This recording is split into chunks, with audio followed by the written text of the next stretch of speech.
Hello and welcome back to Learning Collective, hosted by Risk. I am Ann Wynn, the marketing specialist at Risk. And this afternoon, I am so thrilled to have Sean Putman, who is a leader in the industry, but also a Risk friend, talking about how to develop your data strategy for your learning project. With the advent of xAPI, you're now able to collect all the data, but the question is, should you be collecting all the data?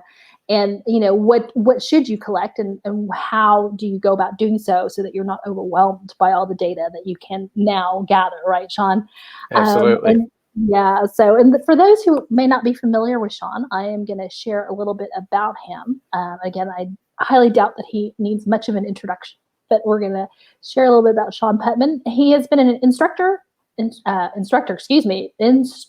designer and developer for over 15 years. He spent his career designing and developing training programs, both instructor-led and online, for many different industries, but he's had a strong focus on creating material for software companies.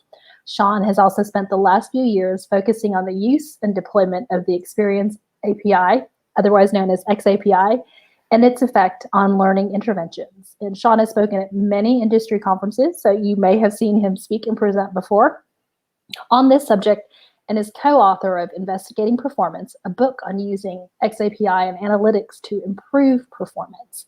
And we'll be sure to share the Amazon link for the book in the comments as well. I did share it via Twitter previously, but we always want to make sure that we get that plug out there for you. And we've got a few copies around our office, actually, still. So thanks to your generosity when the book was first published. I appreciate that. Absolutely. So, all right, let me get your presentation up. And without further ado, I'm going to let you take it away. All right. Thanks, Ann. I appreciate that introduction. So, as Ann said, I'm here today to talk about data strategy. Obviously, with all of the prevalence of data and everything that we can gather data from now, it's very easy to be overwhelmed by data coming out of our systems, whether they be learning systems or not. We're kind of bombarded by data these days, and trying to wade through that and understand what's important to us and why we would track with a certain piece of data over another piece can become kind of tricky. Some of that depends on the people that we're working with, and some of that depends on the systems that we're working with. So that's why today I'm here to talk a little bit about data strategy, how we run data strategy sessions to develop our data strategy, and then that's kind of where we'll talk in the first half of this. And then in the second half, we'll dive into a little bit of xAPI and what our data strategy means for xAPI. Because it's important to know that you can have a data strategy for almost anything. I mean, if you're using Google Analytics to gather data about your learning interventions, you should probably have a data strategy for that too. So let me just get this. So why have a data strategy? And I think Ann touched on it a little bit and talking about it a little bit there in the intro. It becomes very important when you are looking for a data strategy or looking at collecting and using data, because it's very easy to get too much. So I'll share a story from the early days of xAPI when we started working with it. I worked for a software company in my day job, and our first xAPI project was collecting mouse clicks within the software, and so we built it. We had no data strategy, and within 24 hours, we had 60,000 pieces of data that we then had to wade through.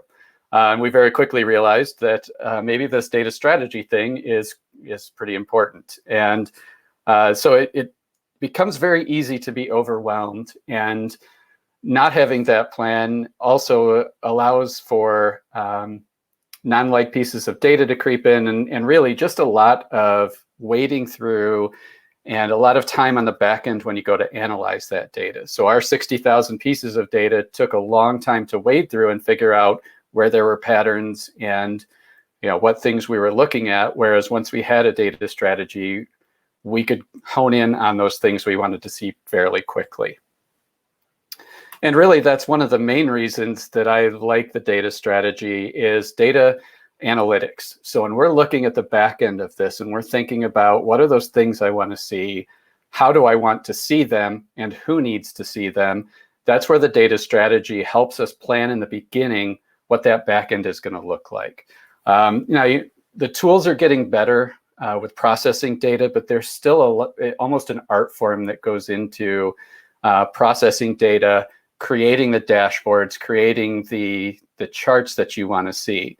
And especially if you have a ton of data that in some ways is meaningless to you. So again, planning out that data strategy for the end analytics can become extremely important. So what I want to do here is let's talk about some of the principles behind the data strategy, creating the data strategy, and I'll share some of the things that we do as we go through a data strategy session. Feel free in the live comments if you want to ask any questions, send anything in, feel free to comment in there. I'll watch those as we go to try and answer those questions as we go along. So let's dive into planning your project. And there's a few things to start off with your data strategy session. And what I recommend with these and what we do almost every time we do one of these is we sit down with a group of stakeholders who has a stake in the game of these sessions. And I'll talk a little bit more about that in a bit, but finding out who they are and why would they be interested in this data? And then bringing them together in a room and starting to talk about some of the things that we have here, such as data supply chain. And data supply chain is really the simple question of where is our data coming from? As we move forward with our training interventions, we know that all the data is not going to be coming from the training systems. More than likely, we're going to be trying to grab data from other systems to show that the things that we're doing are actually working, whether it's behavior change or trying to track, in our case, it was software.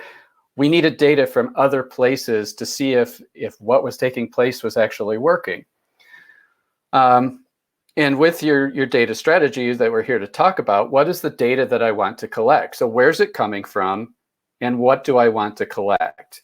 So in that data supply chain, we're looking at the data that can potentially come out of these pieces of software. Or if you're doing in-person training, maybe it's sign-in sheets or things like that. But where is the data coming from? And then what pieces of that data do I want to collect? So if we think about something like Salesforce, Salesforce has a ton of data coming out of it. And if we're training salespeople, we're probably not going to want to see all of that data, but it is in our supply chain because we will want to pull some data from it. So in our strategy, we're going to look at what is the important data that I want to collect for that. And then we're thinking about towards the end of our project planning, our data strategy session, how can I make the collected data useful? Where do I take it? What do I do with it? Is it a BI system or is it some other type of system that I want to use to process that data? So let's dive into these a little bit more and get into some specifics around these. Again, we talk about why don't I just track everything? In a lot of cases, it's too much data. I'm going to go out on a limb and say that most of you that are coming into this session or other sessions like this, that maybe you haven't done data strategy before. You're not a data scientist. For a data scientist, they can go through millions of pieces of data, writing things in pieces of software like R or others that can process large amounts of data. And if you don't have access to a data scientist or someone who's used to processing large amounts of data, it becomes too much data. We hear all the time people talking about big data. And I like to look at what we do in L&D and term it more, we're trying to get intelligent data, not big data. We're probably not going to have the same amount of touch points that, say, someone with a popular website might have, where they're going through millions of pieces of data. We might have something that's a little closer to hundreds or thousands of pieces of data. So we're trying to get more intelligent with the data that we collect. We're not, in a lot of cases, looking for just, let's collect everything and we'll use these tools and data scientists to parse that down. Now, if you have access to that, that's great. That gives you an advantage to maybe collecting a little more data. But it's really time consuming, or can be time consuming, to cleanse the data, because there's going to be anomalies in it. There's going to be points that you just don't want to look at, and you want to get those out of the way. And really, what we get to the main question, is it useful? If it's not useful, why would I want to collect that piece of data? And I'll give you some examples as we go on of data strategy sessions that I've done that have sort of started out at this grand plan of let's collect everything, and ended up where we got down to let's collect these one or two things because that's the data that we really need to see. So the first thing you really want to do is know your data. And that's starting to understand what makes the data come into being. And again, that sort of goes along with that data supply chain. Where is it coming from? What's generating that data? Is it a software package? Is it a manual process? And where does that come from? Because the more you understand about where the data is coming from and how it's generated, the better you're going to be at understanding how you can use that data, and if in fact it will be useful. The next thing is, how hard is it to get the data I want or need? And this is why it's important to have all those stakeholders in the room. I've gone through a lot of these sessions where we start to talk about the data that we're getting from the supply chain.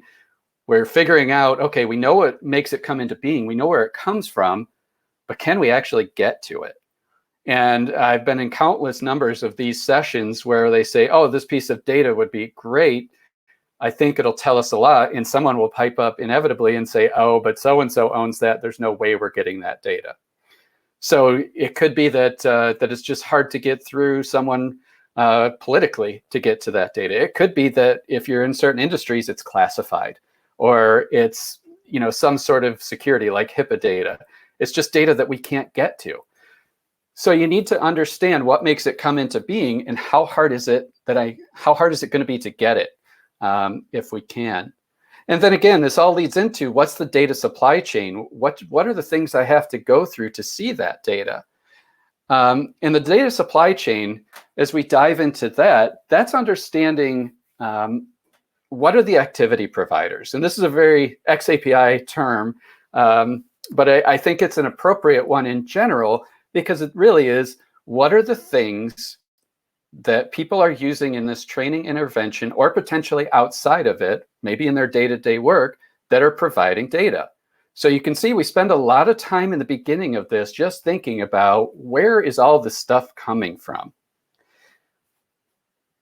And that is going to lead into our systems architecture. And we'll dive into this in just a minute. So talking about the activity providers, which leads us to our system architecture, which can be just a diagram of how all of these singular activity providers link together. Because in a lot of cases, what you'll start to find out is, wow, these programs are actually linked together in some way, shape, or form. And maybe it's through business intelligence software like Tableau, or something like that on the other side, or maybe somehow they share data through third-party plugins. So looking at how all of these things sort of work together in the modern business environment, in your ecosystem. And I'm sure you probably heard that term being thrown around a lot, of the learning ecosystem. And that's really what your system architecture is looking at, is what is our ecosystem and how does it all work together? But I don't want you to put to the side, as you're thinking about your data strategy, the data management, ownership, and accessibility, because that can be a huge sticking point to the data that you want or need. Again, if it's within L&D, that's pretty easy for us to control. But 9 times out of 10, what you're looking for out of these projects isn't going to be data that's just in L&D. We're going to be looking to share data from outside of our own departments. And we're going to need to know, how is that data managed? Who owns it? And can we get to it? And then any potential data integration concerns. Now, again, this is something that's getting better as the analytics tools get better. as the data cleanup tools get better, we're much easier. It's much easier to integrate these things together. The tools are getting actually really good at integrating things together. But really what we're looking at here in our supply chain is we want to know what's good enough. What's going to give us enough information that's not going to have any data ownership or accessibility issues, but give us the information that we want to see.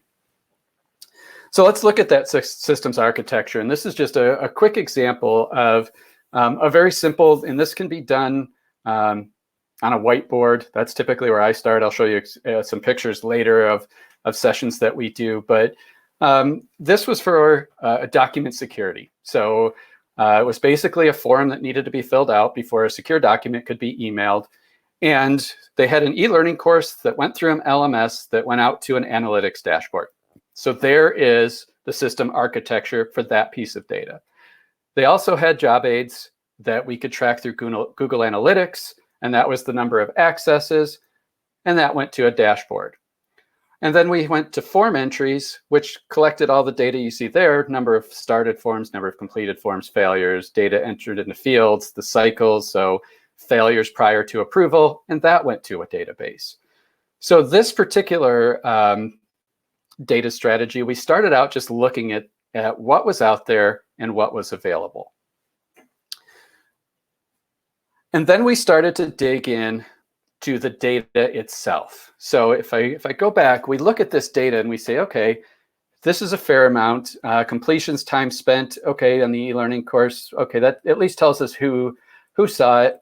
The job aids, okay, we can see who accessed it. We can rate that by popular titles. That's great. That's some more data. And then we've got this database over here that shows us even more.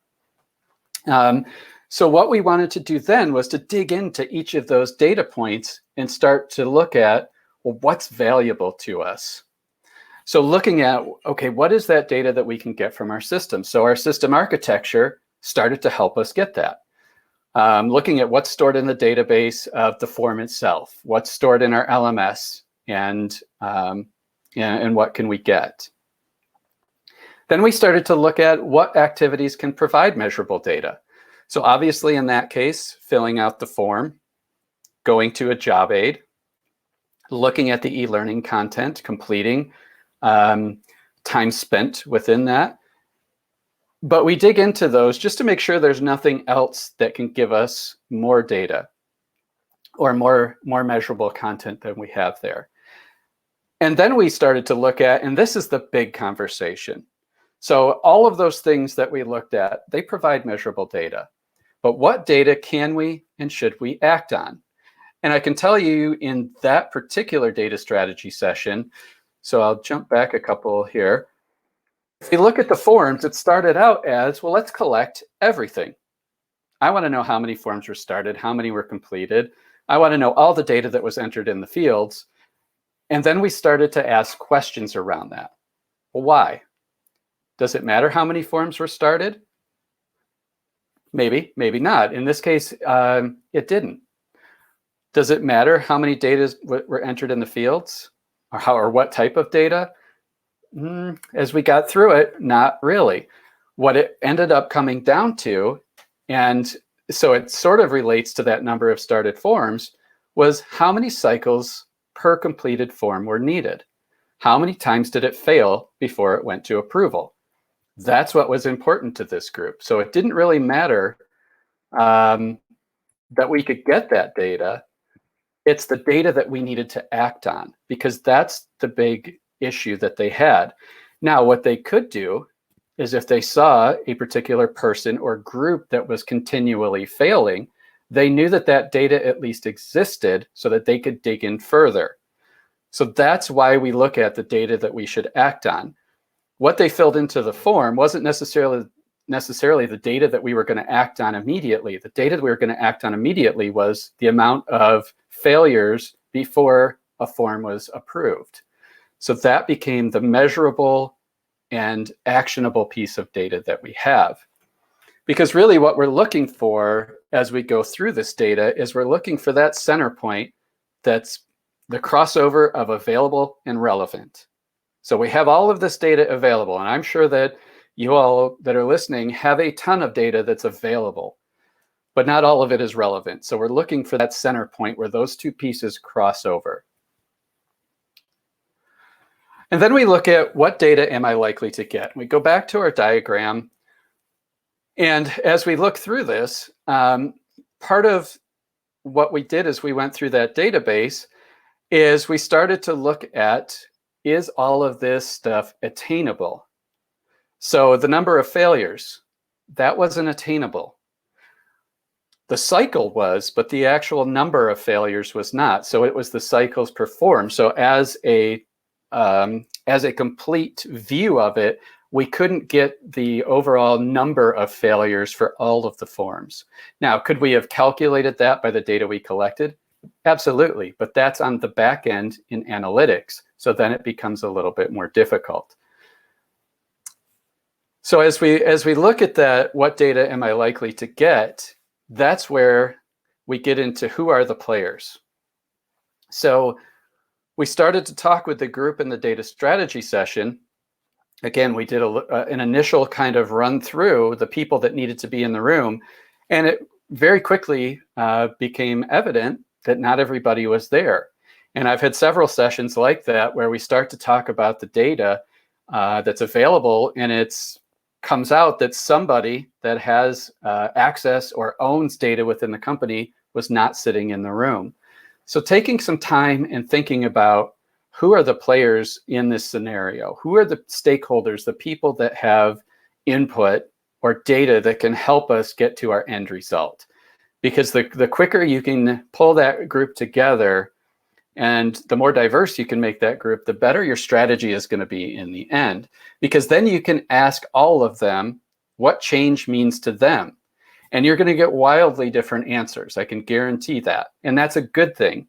Again, in a few minutes, I'll show you and talk you through a project that we did not so long ago that pulled a group of disparate data managers together, or data owners together, probably a better term, and asked them what change meant to them. What things were they looking for from the data? And that can help you group and classify and understand what sort of data you'll need. Because some of the things that will come out of that will be the strategic goals. Is the data that you're looking to analyze informational or behavioral? Is it participation or performance that we're looking to measure? And there's some questions that you can ask yourself as you're going through this as to participation versus performance. So if they're participation related, maybe things like, how are people using the resources available? So one of the things in the document security that came out was, how are people using the e-learning course? Are they completing it? Are they getting to a certain point and just exiting out? How long are they spending in it? Probably better on that project was the job aids that were available to people. Are they downloading them? Are they actually looking at them? They were looking at doing more interactive job aids to that. So maybe with a video in it or people playing the video. So how are they using them? And if we think about this in the context of, say, a salesperson. So we give sales training. We're looking to train people on a new product line. And we give them PDF files or some sort of mobile intervention, some sort of mobile job aid that they can look at as they go to customers. So how are they using them? Are they reading them on their phone as they're going to a customer? Are they looking at them on a desktop at their desk? These are some of the things that we can think about with participation related. Again, how much time are they spending? So if they're looking at the job aid, are they pulling it up for 5 seconds? Are they scrolling to a certain point? Or are they clicking a certain point if we have any links in there? How much time are they spending actually looking at this? And are they just spending time in one specific area? And what elements and resources are proving useful? I think this one is ultimately important. Another group that we worked with was looking at documentation and videos. And they just wanted to know specifically in the beginning of the project, okay, we're spending all this time on videos. Are they actually useful? Are people watching them? And if so, how much time are they spending? Or are they scrubbing through them? Are they playing? Are they pausing? And this happened to be an xAPI enabled project, but it really showed them that they could create a data strategy that showed them what elements were proving to be useful to their customers. And what aspects of participation affect results? So is there a correlation that we can make that someone performing a certain action is more likely to change their behavior? Or if, say, there was one project that came out that was, it was a MOOC, massively open course, that they were tracking the comments and did some analysis on the type of comments that were put into certain types of resources. And that actually affected, they made a correlation between the types of comments and completing that certain level. So if it was a more in-depth comment, that person was more likely to complete a level inside of the MOOC. So, what aspects of participation will affect the results? So those are really the participation, or some examples of participation related questions that you can ask as you start to go through your data strategy. And kind of results and completions, I would kind of lump those two things together, but are there things that are making people more apt to complete something, complete a course, or complete a video, things like that as they go through. So what things are performance related? So that's a whole different set of data that we might look at. And some of that comes back to us. Are we teaching the right things? So as we look at how people are using our interventions, our job aids, our courses, are we actually putting the right things in there? And that can be as simple as looking at, if you wanted to do a test that was taken and, wow, question 5 is missed every time. Are we putting the actual material in there on question 5? And I know that's a very kind of squirmy, simplistic example, but I think it illustrates the point. And if we were to look at that at a broader scale, more of an in-the-job type of thing, if we're putting information out there for salespeople that are going into a customer to sell them a new product line and they're continually failing, maybe it's that we're not giving them the proper tools to do that through our job aids or learning interventions. So it can really help us understand. So the data is not just about what our end user or end customer are doing, but it can also be for us to learn what we're doing. And how does course performance correspond to job performance? And really, you can replace course performance with a lot of things here. How does using the job aid in a certain way correspond to job performance? How does watching a video, reading a blog, any of those things correspond to job performance? So what of these items are helping improve performance? And those are some of the questions that I like to ask when I'm looking at performance-related questions about data, because this is data that we can collect to make correlations inside of our analytics. Really, what it comes down to is, did X have the desired effect on Y? So I'm going to assume that most of you, when you go into designing some sort of intervention, whether it be a course or a job aid, you're thinking about, I have a desired effect that this thing I'm making is going to have on the people taking it. That what we're thinking about here is the data that we need to prove that. And how can we collect that data? And as I said before, and I hate to belabor the point, but it's one that I do a lot with people, is it's not all going to come from L&D. There's a good chance that we're going to go to that system architecture and see something outside that's going to provide us that piece of data that's going to kind of bring it all home and correlate it together. Because what we're ultimately interested in is, what is observable, what is measurable, and what is actionable. So we want to be able to have the data that we can observe what's taking place and have it be measurable so that we can measure the outcomes of it, and we want it to be actionable so that we can, if we need to, as L&D professionals, make changes on our end to provide a better intervention, or it's actionable on the end users end, that they're able to use it. We're able to see that they're using it in a way that's making a difference. And all of those things are what I think about when I look at data strategy. And again, we go back to our question of well, why not just track everything? Because we have a ton of data that's too much effort to cleanse. And really most of it, you're going to find out, will not be useful. And those represent some obstacles along with some of the others that I've kind of covered. And I'll talk about those just briefly here, of some of the obstacles that we have in front of us. One of those is the data for each project that maybe isn't measurable or that we can't get. And this is just a little grid that sometimes we use as we're talking about data when we've got a lot of data points and we're trying to figure out if it's usable. So if it's in that lower left-hand quadrant, we can't get it, and it's not really measurable for the project anyway, typically that's a piece of data that we'll throw away immediately. If it's in the upper right quadrant, we can get it and it is measurable. Well, there's one of our winners. That's going to go in the good pile, and that's something that we're going to try and grab. And most of the time, that's something that we own is L&D. So if you have an LMS or you have an LRS with xAPI, those are pieces of data coming out of those systems.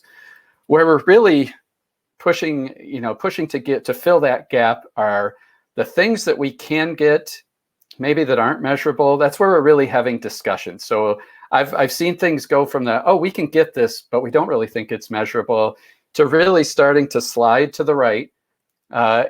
And we realize, okay, yeah, it does kind of have a measurable quality to this project, or it's on the borderline. Let's collect it and see if it's useful, and if it's not, maybe we can drop it off at a later date. We don't want to do that too much, but there are projects that takes place. And then if we fall into the lower right quadrant where it is measurable, it's something that would be really, really helpful to us, but we can't get it. Those are things that we're going to continue to work on. So maybe it's political. If it falls into that category, that's definitely something that we're going to be pushing to get. We're going to be looking at getting that data as much as we can, as fast as we can, so that we can make sure that it is going to be measurable. It's going to link up with the data that is in the upper right, which is data we can get and is measurable. If it's something that is more security related, it's a HIPAA thing, it's a classified type thing, that's probably something then we're just going to let go, and we're going to look at other ways that maybe we can make a correlation without that data. Again, we go back to that, what's good enough for us to make the correlation, to go into analytics and make the leap that, yes, what we're doing actually is working. So it's just a kind of a little quadrant system. We don't use it every time, but especially if you have a lot of data, it can help you kind of wade through some of those things that might not be as useful. The one thing I want you to remember as you're thinking about data strategy is it's ongoing. This is something that, yes, you do it at the beginning of the project, but it's something that you should also continue to do throughout the project, because you're going to learn as you go.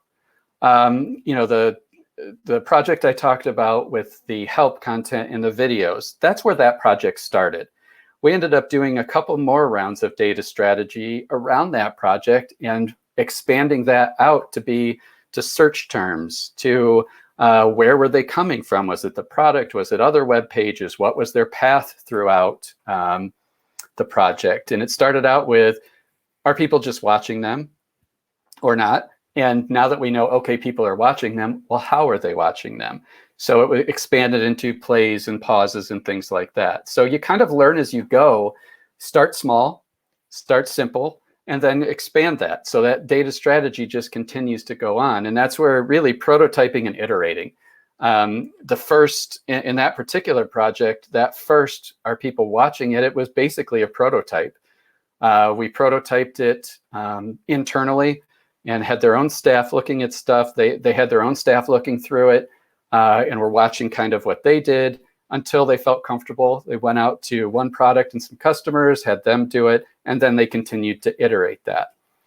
The other side of that is most businesses out there are fast moving, so everything changes. So that data strategy that was great 18 months ago probably changed in the time from the time that we created it until now. So being cognizant of those changes and revisiting the data strategy as you go becomes extremely important.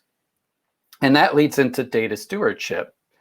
So understanding what lies beneath, again, we're doing all of this through the system architecture. I know it probably feels like I'm saying the same things over and over, but they're so important, and you'll end up going back to these things throughout those ongoing cycles. But understanding what systems lie beneath that, and especially as we get into the day and age when systems are so interchangeable that things do change. CRM systems. We've gone through, companies I know have gone through 3 CRM changes in the last 2 years. And, knowing what lies beneath that and the data coming out becomes really, really important. The other thing is you're going to have to teach someone. And most likely that someone is you. Because in 6 months, you're going to go, why did we want this piece of data? Why was it important? What system did this come from? So you're going to need to know why you chose something, where it came from, and how it came into being, because you're going to have to remember why it was important. And really, when everybody's in charge, nobody's in charge. So someone to kind of keep an eye on these things so that there's not rogue groups that are all doing their own thing. And then you come back and nobody's data works together or understands each other. So having someone that sort of maintains this documentation, the system architectures and all of that becomes really important, because it's going to help data quality. And I love this diagram. I'll be completely honest. This came from the co-author of the book that I wrote. And at first, when I looked at it, I was like, holy cow, I have no idea what this means. But really starting to look at it, it really ties into the data strategy, because as we look at the data strategy, data quality is really what we're trying to get to. And how good is the data coming out? Is it timely? Is it accurate? Can we bring it together? And is it interoperable? Again, going back to some of the things we just talked about, is it accessible? Can we get to it? And what's our institutional environment or our systems architecture? So this data quality framework really ties back into our data strategy. And the more we do answering the questions in our data strategy, the better quality data we're going to have out the back end of this. And actually, it's funny, I had this slide actually hidden up until about 15 minutes before the presentation, because for years I was like, I don't really get this, and it just sort of hit like, oh wow, this answers all the questions that we had. This was sort of Janet's slide that I had never really talked to before. So, but I think it's really accurate to what we're doing with our data strategy, because it is going to help us get to a really quality set of data that is useful. So with that data stewardship, what I'll recommend as you go through this process is to document.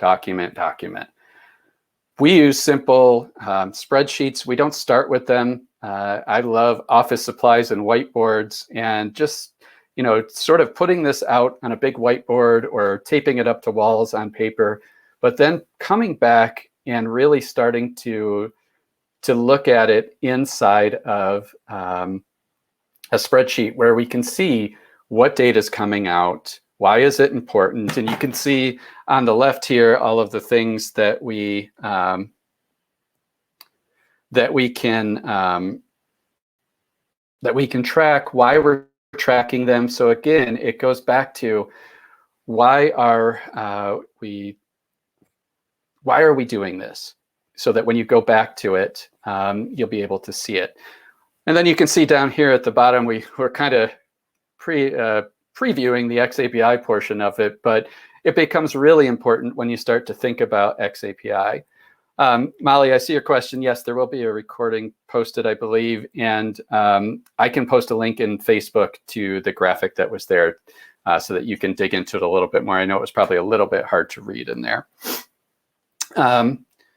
But document all of this stuff and keep a set of those documents somewhere that you can reference them. Like I said, if you have everybody just going out and doing their own thing, you're less likely to have an accurate record of the system architecture and the things that lie beneath that. So what does this look like? So this is some examples. These are pictures from a session that I did about this time last year, talking about, actually, it was talking about documentation. It wasn't the one I was talking about earlier. It's a different one. But what we started, and it's a simple whiteboard.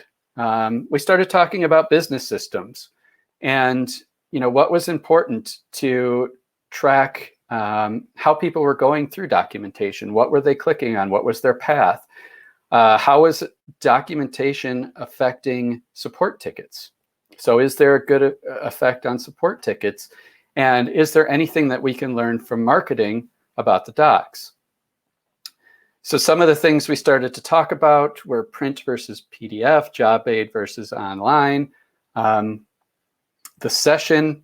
So someone sees a page, what do they do in between, and how do we get to the session end? So these were the things that we thought, at least initially, started to be important. So just documenting them, getting them on a screen. And then what you would do after this, or what I typically do, is I go into any simple system, Visio, PowerPoint. Is Visio still used? That probably shows my age a little bit. But PowerPoint, and just starting to map these out. I use PowerPoint for that all the time with simple boxes. Okay, we have the software. Here's the data that's going to come out of it, and here's where it goes. Or we have support tickets there in, say, something like Jira. Jira is able to output this kind of data, and it goes to maybe an Excel spreadsheet. That type of architecture that we're looking at. And after we've documented some of this, that's where I start to go into that architecture. But that's where I start to go into individuals telling me what they want out of this. And that's where sticky notes. I love sticky notes. Usually it's different colors. Everybody's either with a Sharpie of a different color or a sticky note of a different color, so I can tell who wrote what. And it helps us too to see the variance that people have or the likeness that people have. If we've got different color sticky notes that are all kind of clumping together, wanting the same thing, that tells us that that's really, really important. And that's something that we should focus on. And then we do some things around event mapping.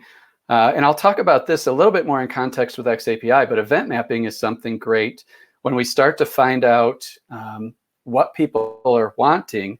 We start to dig into the specific events that go into that. So if I think about what goes into the form data, the document security, we started talking about the events that go into making the data. So someone clicks a button on an HTML page which opens the form. Okay, great. Is that a piece of data that we want to collect? Maybe, maybe not. We're just sort of looking at it right now. They fill out the form. There's another set of events. They click a submit button. There's an event that takes place. And we actually started layering these out to see, okay, what are all the events that take place? What are the outcomes that you want to see? And as you push those two things together, we start to get an idea of what the pertinent data is that should be collected. So now we're starting to see, okay, we want to know how many times these things fail. Here's the events that go into making these forms. Oh, we really don't need to know then how many started, or we really don't need to know all of the fields that were filled out. What we really want to know is how many failures and how many rounds of failures for each document that goes in were put in place. So event mapping is a really good way to do that. And I'll dig into this briefly here in a couple of minutes around xAPI, because it gets really fun with that. And that's actually where this picture's from. But as I'm talking about these specific things or these outcomes that we're looking for, that's where I'll have people write down on sticky notes their outcomes they're looking for, and then we start to group them. And in this case, in this particular one, this is the event mapping that I was looking for. So time, I use that as a type of event. maybe that's not exactly the right definition, but for me, it works out that I can group these things together and say, okay, this is a time-based thing we're looking for. The event we're looking for on the next one in from the left is scrolling. Okay, what type of events there? You can see the first one, we've got 5 sticky notes there. The next one, we have 3. But when we start to look at hits on pages, we'll look at all of the things there that we'd like to track, or the reasons that we want to track things there. Now that's somewhere that we should probably spend some time, because that's something the whole group is looking to see. And we really want to look into that there. So this is how I start to group those things together and start to learn about the things that we're looking for, why we're doing things, what sort of things we want to track. And then we can relate that to the system's architecture and the data coming out of it and look at, okay, what data do we have that can look at these particular things? And that's really the data strategy session in a nutshell. It's a lot of asking why, playing devil's advocate of, I feel like a 2-year-old at times in these sessions. I also feel like I'm driving the participants nuts, because if I'm the one that's managing the session, I will just continually ask why. Well, why is that important? Well, why do you want to know that? And I'm sure people get sick of it, but we get a lot of really good answers out of those, and we start to dig into why the pieces of data we're looking for are really, really important. So let's talk about this to sort of finalize here and talk about this in an xAPI format. So if you're not familiar with it, xAPI has a thing called a statement. Statements are done in an act or a verb in an object, plus potentially some metadata, which is the context. So I presented data strategy. This is the actor. Here's my verb, and here's my object. So these are the things in a statement that tell what was taking place. And statements can be added to just about anything and produce a lot of data. So as I said, in our software, we produce 60,000 of these statements in 24 hours. So it becomes really important to do data strategy with these to make sure that you understand the types of data that you're looking to get out. Now, if we add some context to that, now we have even more information. So I was with Risk at the Learning Collective online on April 22nd when I presented this, and the result was everybody will now create an awesome data strategy for their projects. So this gives us more information on what took place and when, and what the results potentially were. So when we start to think about this in the context of projects, such as, say, the document security, I could have so-and-so clicked submit button. The result was the form failed and was returned. And then we can start to see maybe the next statement would say person resubmitted. And we can have this loop and start to use the statements to see how they went through. Or maybe the next statement is, okay, person X submitted, failed, person went and took e-learning. Because all of these statements are stored in something called a learning record store, or an LRS. So we could use that actor name to track everything that happened within those sessions if we have them all xAPI enabled. So again, hopefully you can see why the data strategy becomes important there, because we have a lot of these statements coming in potentially that we could use to get to data. And really, it can be of 2 types, quantitative and qualitative. The quantitative would be the numbers if we wanted to. So in the document security, we had 500 failures in this one document. But what that doesn't tell us, and it can come from anywhere, Salesforce is good for quantitative, Google Analytics, in some cases the Experience API, depending on what we're doing, because it can give us pure numbers of how many clicks on something or things like that as a basic example. But it tells us almost nothing. Because yes, okay, that's great. This document went through 500 cycles of failure before it was approved. Well, why? We don't know a lot from the quantitative data that we have. We don't have any context. So again, if I talk about me presenting data strategy, that's all well and good. What I'm missing is, where was I, on what date? I've presented data strategy quite a few places at quite a few different times. So this gives me some of that qualitative data that provides context to what took place and potentially what the results were. And that's qualitative data. So what is it? Think about it, if you want it in generic terms, it's how you feel. That's one of the things of qualitative data. If we think about smile sheets, that's qualitative data. Is it bad data? Maybe, depending.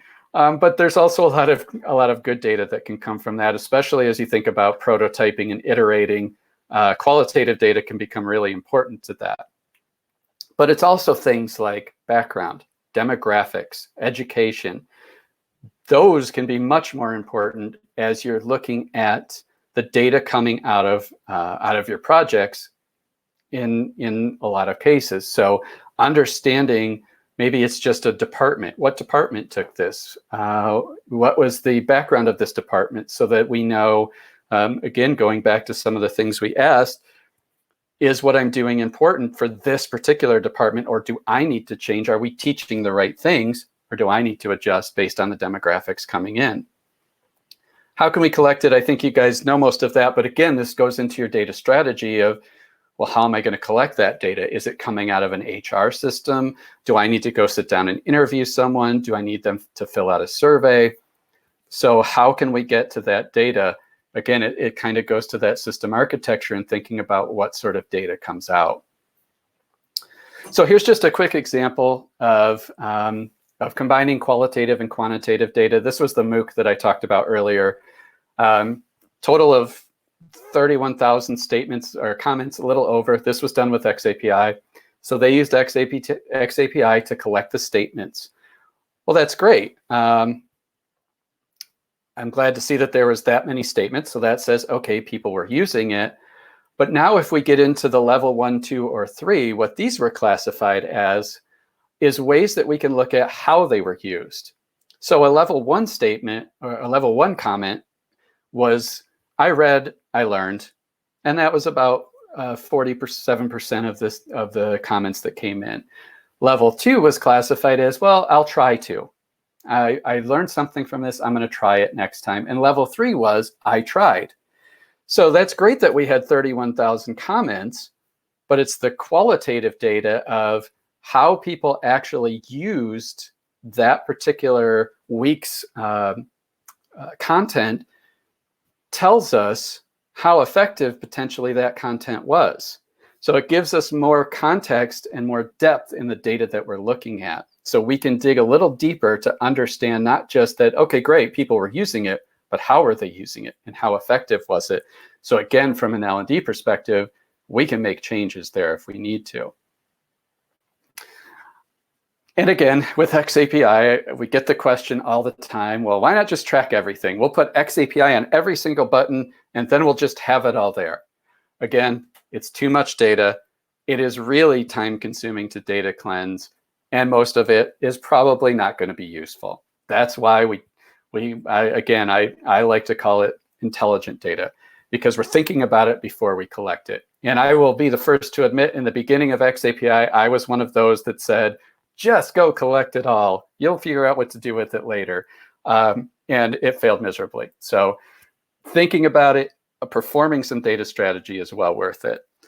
Again, just a little bit more over that quantitative and qualitative. I know we're running towards the end here, so I'm going to just pop over this because we talked about in depth there.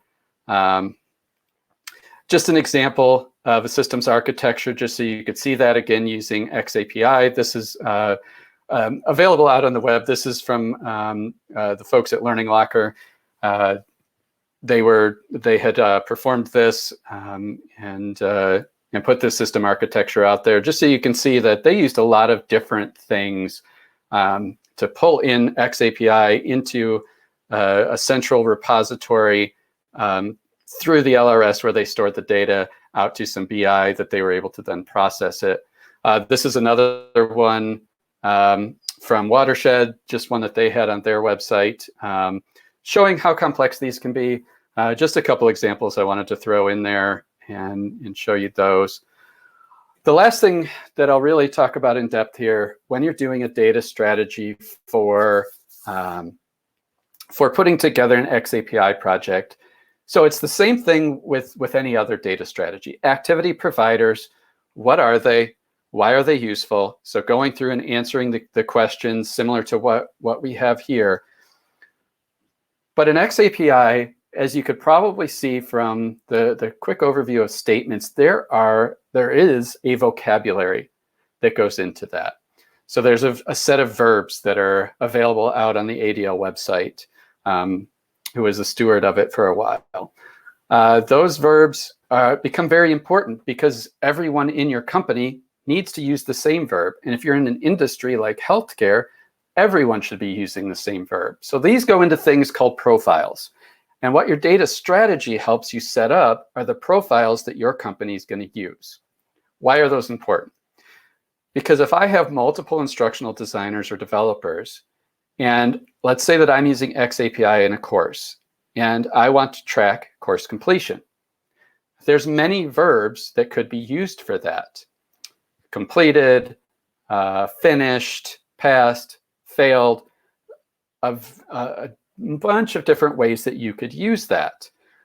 If you're all using different verbs, now when you go to post-process that data and analyze it, you're going to have to figure out a way to tie all of those things together. They all mean the same thing. The other way to think about it is giving context to it. Like if we use the verb terminated in an HR sense, that means one thing. But if we use it in an electrical engineering sense, it means something completely different. So the profiles can give us the context of those verbs and give us the ability to show people, oh, that's the meaning of this.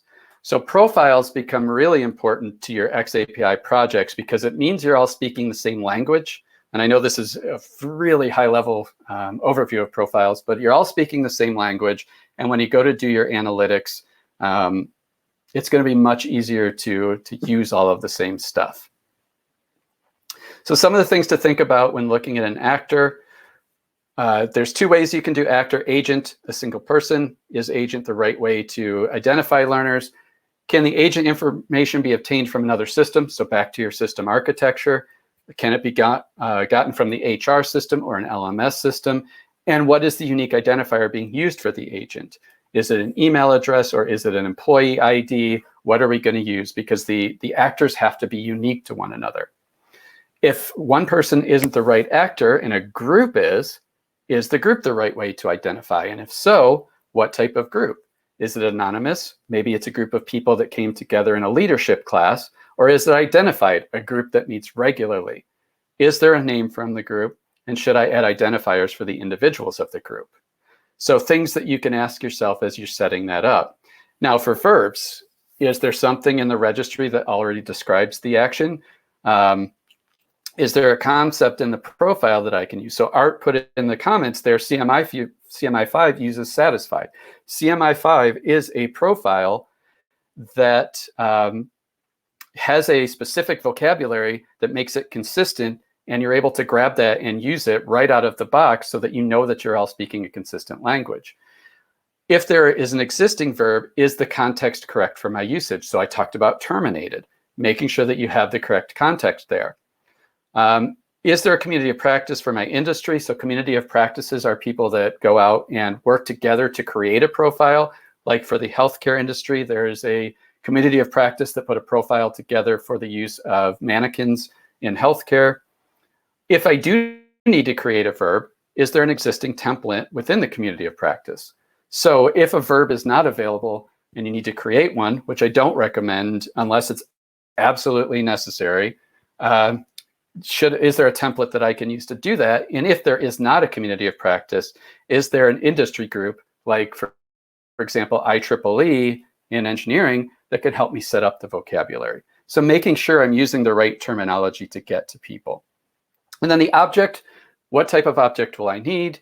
Do I need to refer to another statement in the object? So are these things with parent-child relationships layered? Does the object relate to an activity type? And is there a consistent vocabulary that needs to be defined for the object? So again, it's more of that consistency that goes into it.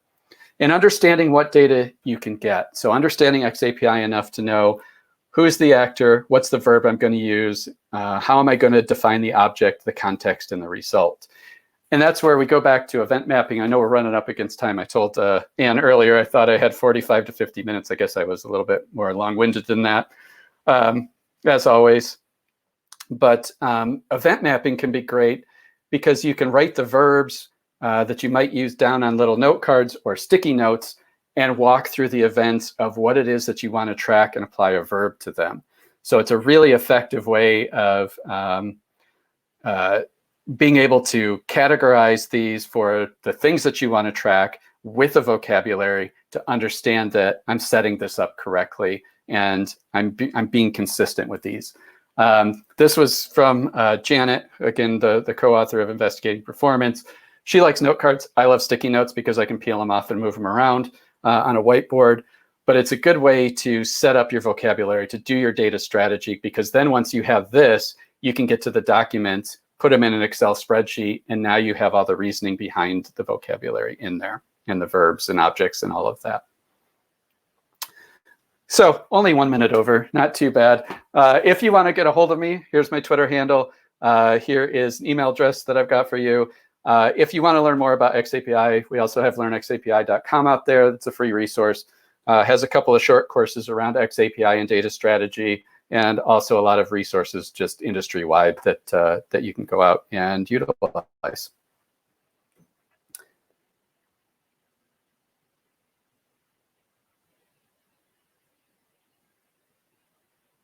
And if you're talking, we can't hear you. Ah, yes. There you are. I pulled a newbie epic fail there. Did not unmute myself before I got there. So not overtime at all. Lots of great information that you were sharing. So I will pop in that the data quality graphic that you had. I had great. Thank you. Screenshot of it and cropped it to put in that, but while you're live, I'm unable to add anything like that. So gotcha. I shared it with Molly via a private message, and she'll be back to watch the rest of your video after she is able to get more bandwidth. Excellent. College students at home, doing something about doing their courses. Right. Yeah. No, but that was wonderful, and I know that as often as people may have seen you do this data strategy presentation or have seen you done it before, it's always new information, and I always learn something from it. And I know Duncan and Art both have as well, and so we want to thank you for your time. And as I mentioned previously, the video does remain on the Facebook page, so people can catch replays. We will make sure to include your contact information in tweets and other things so people can get a hold of you easily. And then I'll make sure to include the link for your book as well from Amazon. So thank you. All right. Thank you. I appreciate that. Thank you, Sean. And then next week, we actually have one of your colleagues, Sarah Mercier from Learning Ninjas as well. And we've got JD Dillon and Kevin Thorne. So stay tuned for another great lineup next Wednesday on Learning Collective. Thanks, everybody.